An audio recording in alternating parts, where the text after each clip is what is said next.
I was tricked into signing over my inheritance, and now I need to win it back. I always believed my family was unbreakable.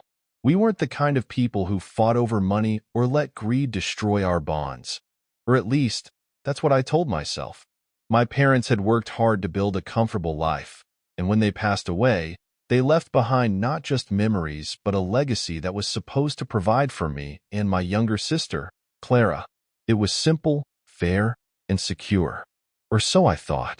It started a year after my parents passed. The grief had been all-consuming at first, but time softened its edges, and Clara and I found solace in each other. She was the only family I had left, and despite our occasional disagreements, I trusted her completely. We leaned on each other, navigating the complexities of settling the estate while trying to move forward with our lives. Our parents had been clear in their wishes. Their modest estate, including the family home and a significant savings account, was to be split evenly between Clara and me. We'd always been taught that family came first, and I had no reason to believe that would change. Then the paperwork came. Clara and I sat at the kitchen table, a pile of legal documents spread between us. Our parents' lawyer had passed away shortly after the estate was finalized, and a new firm had taken over the handling of the inheritance. Clara had insisted we sign the final paperwork quickly, saying it was just a formality. "I already went through everything," she said, her voice light and casual. "It's all standard stuff. Just sign here, and we can put this whole thing behind us." I hesitated, scanning the dense legal jargon. Something about her tone felt off. "Are you sure? Shouldn't we have someone else look at it first?" Clara rolled her eyes, a hint of impatience in her voice. "Come on, Alex. Do you really want to drag this out? It's been a year. Don't you want to move on?" She had a point. I was tired of the constant reminders of our loss, the endless bureaucracy that came with it. Maybe I was being paranoid. Clara was my sister. After all, she wouldn't steer me wrong. I signed the papers. At first, nothing seemed out of the ordinary. Clara and I continued our routines, splitting the responsibilities of maintaining the family home while figuring out what to do with the savings. We even talked about selling the house and using the money to invest in something meaningful, a dream we'd both shared growing up. But then, little by little, things started to change. The first sign was subtle. Clara became evasive whenever I brought up finances, brushing off my questions with vague answers. "Don't worry about it," she'd say. "I'm handling everything." Then there were the meetings. Clara started disappearing for hours at a time, claiming she was meeting with financial advisors to discuss our future. When I pressed her for details, she grew defensive. "Why are you questioning me all of a sudden?" she snapped one evening. "I'm doing this for us, Alex. You could show a little gratitude." Her outburst caught me off guard, and I backed down, convincing myself I was overreacting. But the nagging feeling that something wasn't right refused to go away. The truth finally came out when I received a letter from the bank. It was addressed to Clara and me, but she hadn't mentioned it, so I opened it out of curiosity. What I read made my stomach drop. The letter confirmed that the family home had been sold. Not just listed, sold. And the proceeds had been deposited into an account I didn't recognize. I confronted Clara that night, my heart pounding as I held the letter in my trembling hands. "What is this?" I demanded. "You sold the house? Without telling me?" Clara's face paled, but she quickly recovered, her expression hardening. "It's not what you think." "Then what is it?" I shot back. "Because it looks like you've been lying to me." She sighed, rubbing her temples as if I were the one causing her stress. "I didn't lie, Alex. I needed to act quickly. The market was right, and I didn't want to lose the opportunity." "Without telling me?" I repeated, my voice rising. "This was supposed to be a joint decision, Clara. We were supposed to do this together." She hesitated, then said the words that shattered what little trust one had left. "It's my decision, Alex. Legally, the house is mine." I stared at her, disbelief and anger warring within me. What are you talking about? It's ours. The estate was split evenly. No, she interrupted, her tone cold. You signed it over to me. Remember those papers? You gave me full control of the inheritance. My blood ran cold as her words sank in. The papers, the ones I'd signed without reading, the ones she'd insisted were just a formality. You tricked me, I whispered, my voice shaking. Clara's eyes flashed with something between guilt and defiance. I didn't trick you. I protected us. You're too cautious, Alex. If I'd left it up to you, we'd still be sitting on that house, waiting for the right time. The betrayal was a knife to the heart. Clara, the one person I thought I could trust, had stolen everything from me. Not just the house, but the savings, the legacy our parents had left behind. And the worst part? She didn't seem to care. I left that night, unable to stay under the same roof as her. But as I sat alone in a cheap motel, staring at the letter from the bank, a new feeling began to take root beneath the anger and pain. Determination. Clara had taken what was mine, but I wasn't going to let her get away with it. I didn't know how yet, but one thing was certain. I was going to win it back. If you're not following our channel, you might never see it again. But if you're subscribed, congratulations. You'll always have access to the most interesting stories whenever you want to watch and listen. Leaving the family home that night was one of the hardest things I'd ever done. It wasn't just a house. It was a piece of my parents, a place filled with memories of birthdays, holidays, and quiet evenings by the fire. But staying would have meant swallowing Clara's betrayal, and I couldn't do that. Not now. Not ever. The next morning, I made a decision. I needed help. Clara had played her hand, and it was clear she wasn't going to back down. If I was going to stand a chance at reclaiming what was rightfully mine, I needed someone who understood the law and how to fight back.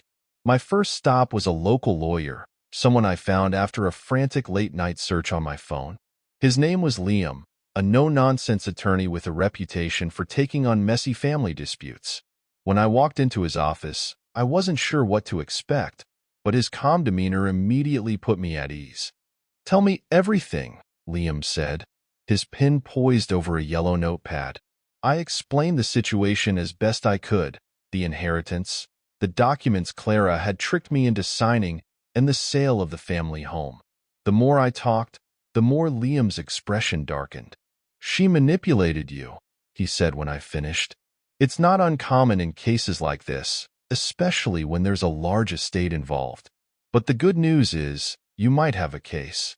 "Might," I echoed, my stomach sinking. Liam nodded. "It depends on a few factors: how the documents were presented to you, whether there's evidence of coercion or deceit, and, most importantly, whether you can prove she misrepresented their purpose." I clenched my fists, the memory of Clara's casual lies replaying in my mind. She told me it was just a formality. She said she'd already gone through everything and that it was standard. "Then that's a start," Liam said. "We'll need to gather as much evidence as we can. Emails, texts, anything that shows she misled you. Do you have copies of the documents?" "No," I admitted, my frustration growing. "She has everything." "That's going to make things trickier," Liam said, leaning back in his chair. "But not impossible. We can subpoena the documents, but it'll take time. In the meantime, I suggest you start documenting everything, every conversation, every interaction. If she tries to contact you, record it. Do you think we can win?" I asked, my voice filled with equal parts hope and desperation. Liam's expression softened. "It's too early to say, but if what you're telling me is true, we have a strong argument. It's going to be a fight, though. Are you ready for that?" I didn't hesitate. "Yes, I'll do whatever it takes." With Liam on my side, I felt a renewed sense of purpose. But as the days passed, I realized just how difficult this battle was going to be. Clara wasn't just sitting idly by. She was actively working to tighten her grip on the inheritance. I found out through a mutual friend that she'd already started investing the proceeds from the house sale into a new business venture. It was a startup of some kind, and she was pouring money into it as if she were invincible. The knowledge infuriated me. While I was scrambling to reclaim my rights, she was living as though she'd already won. One night, as I sat in my cramped motel room, my phone buzzed with a text from Clara. The message was short and dripping with condescension. "Alex, we need to talk. Let's settle this like adults." I stared at the screen, my anger simmering. The audacity of her message was almost laughable. But as much as I wanted to ignore her, Liam had advised me to document everything, so I replied. "When and where?" I typed. Her response came almost immediately. "Tomorrow at noon. The coffee shop on 5th. The next day, I arrived at the cafe early, determined to keep my emotions in check. Clara was already there, sitting at a table near the window with a confident smirk that made my blood boil. She looked every bit the polished professional, her tailored blazer and expensive handbag a stark reminder of everything she'd taken. "Alex," she said, gesturing to the seat across from her. "Thanks for coming." I sat down, crossing my arms. "What do you want?" She sighed, as if she were the victim in all of this. "I wanted to clear the air. This situation is getting out of hand, and I think we both know it's not worth destroying our relationship over." "Destroying our relationship?" I repeated, incredulous. "You tricked me into signing over my inheritance, sold the house behind my back, and now you're playing the victim?" Her smirk faltered, replaced by a flash of irritation. "I didn't trick you, Alex. I made a decision for the benefit of both of us.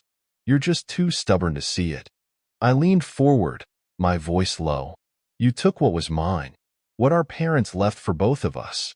Do you really think I'm going to let you get away with it?" Clara's eyes narrowed. "Be careful, Alex. You don't want to make this worse for yourself." "Is that a threat?" I asked, my tone sharper than I intended. "It's a warning," she said coolly. "I've already started putting the money to good use. If you drag this out, you'll be wasting time and resources on something you can't win." "Watch me," I said, standing up. "This isn't over, Clara. Not by a long shot."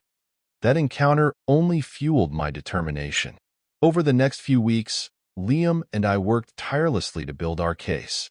We tracked down old emails and text messages, pieced together financial records, and dug into Clara's business dealings.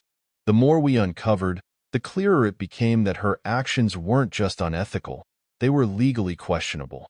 Then, we found the smoking gun, an email Clara had sent to the new law firm shortly after the documents were signed. In it, she explicitly stated her intention to take full control of the inheritance and manage it without interference. It was damning evidence, proof that she'd orchestrated the entire scheme with full knowledge of what she was doing.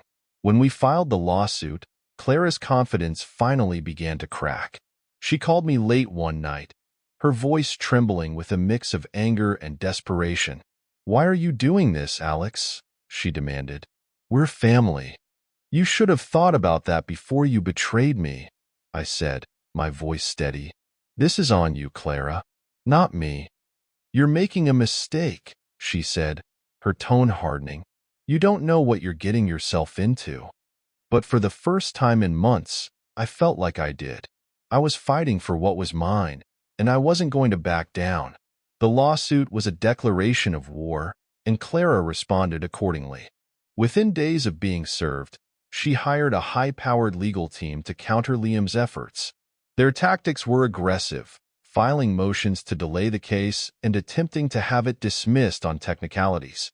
It was clear she was banking on exhausting my resources and forcing me to give up. But I wasn't giving up. Not this time.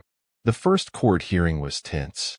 Clara sat across the room, flanked by her lawyers, exuding a confidence that made my stomach churn. But Liam was prepared.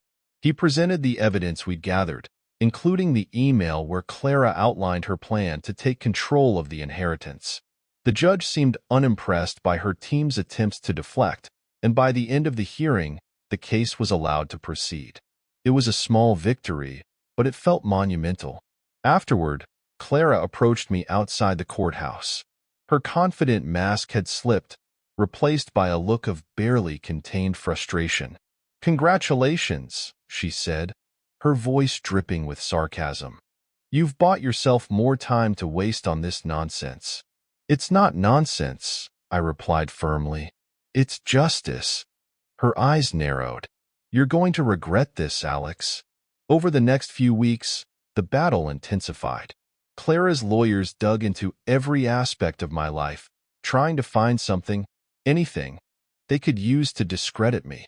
Meanwhile, Liam and I continued to build our case, uncovering more evidence of Clara's deception.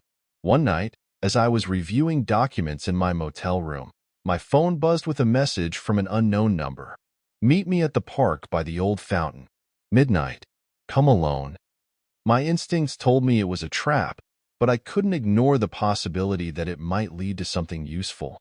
Against Liam's advice, I decided to go. The park was eerily quiet when I arrived, the faint glow of streetlights casting long shadows over the empty benches. I approached the fountain cautiously, my heart pounding in my chest. "Alex," a voice called softly from the shadows. I turned to see Clara standing a few feet away, her arms crossed and her expression unreadable. "What are you doing here?" I asked, my voice wary. "I wanted to talk," she said, stepping closer. "Without lawyers, without all the noise." I didn't trust her, but I stayed.